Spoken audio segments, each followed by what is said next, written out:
అలాంటి యేసును మీరు గురువుగారు అని సంబోధించారు. మీరు నిజంగా ఆయన గురువుగారు అని నమ్ముతున్నారా? జీసస్ని గురువు అని చెప్పి బైబిల్ ఒక చోట మెన్షన్ చేస్తుంది.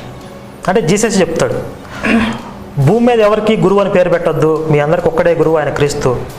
భూమి మీద ఎవరికి తండ్రి అని పేరు పెట్టొద్దు, మీ అందరికి ఒక్కడే తండ్రి ఆయన పరలోకంలో ఉన్నాడు అని చెప్తాడు.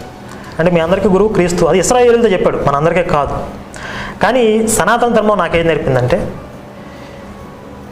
మన దేశంలో కానీ పరదేశంలో కానీ ఎక్కడైనా సరే మంచి ఉంటే తీసుకోవాలి.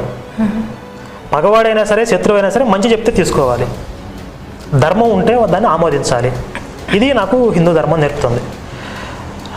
ఇతర మతాలలాగా, పాస్టర్లలాగా పరమతాలను అసహించుకోవాలి, ద్వేషించుకోవాలి, అందులో మంచి ఉన్నా సరే మనం ఈసి మాత్రం కూడా ఆమోదించకూడదు, ఇలాంటి ఉన్మాదం నాకు నేర్పలేదు.